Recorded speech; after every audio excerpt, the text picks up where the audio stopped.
Hallo, lass uns Deutsch lernen. Heute ein kurzer Dialog. Hör gut zu. Heute sprechen wir über ein Thema, das viele von uns jeden Morgen begleitet: Tagesrituale. Wie beginnt man seinen Tag am besten?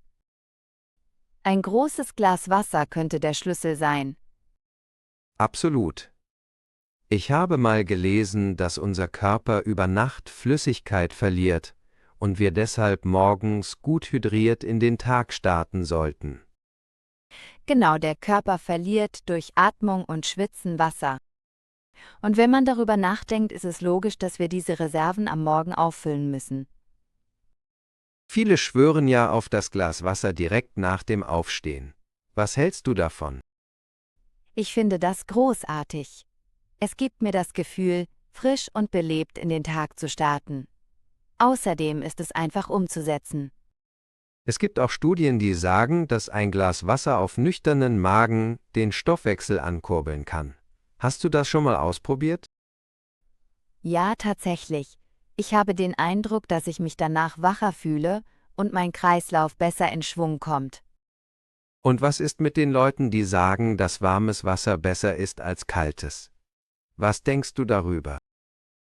Das ist ein guter Punkt. Warmes Wasser soll wohl den Magen schonen und den Körper sanfter wecken. Aber ich denke, das ist Geschmackssache. Stimmt, viele trinken es mit einem Spritzer Zitrone. Das soll ja auch den Stoffwechsel ankurbeln und gut für die Haut sein. Ich mache das auch manchmal. Es schmeckt nicht nur gut, sondern gibt mir auch das Gefühl, etwas Gutes für meinen Körper zu tun. Jetzt mal ehrlich, wie konsequent bist du mit diesem Ritual? Schaffst du es wirklich jeden Morgen? Naja, fast jeden. Es gibt schon Tage, an denen ich es vergesse, vor allem wenn ich in Eile bin. Aber ich merke dann wirklich, dass mir etwas fehlt. Ich versuche, es zur Gewohnheit zu machen, indem ich mir das Glas Wasser schon abends bereitstelle. So denke ich morgens automatisch daran. Gute Idee. So kann man den inneren Schweinehund austricksen. Und es ist ja wirklich nicht viel Aufwand. Absolut. Was denkst du, welche anderen Rituale könnten den Tag noch positiv beeinflussen? Für mich gehört eine kleine Morgenmeditation dazu. Nur 5 Minuten, um meinen Geist zu klären und mich auf den Tag einzustimmen. Das klingt gut. Ich habe mal versucht, morgens zu meditieren, aber irgendwie bin ich dann oft wieder eingeschlafen. Haha, ja, das passiert. Vielleicht hilft es, sich aufzusetzen oder ein Fenster zu öffnen, um frische Luft hereinzulassen. Gute Idee. Ich finde auch, ein kurzer Spaziergang oder ein bisschen Bewegung kann Wunder wirken. Absolut, das regt den Kreislauf an und macht den Kopf frei. Vielleicht könnten wir das ja mal als unser nächstes Thema nehmen. Ja, Bewegung am Morgen ist definitiv auch ein spannendes Thema. Aber zurück zum Wasser.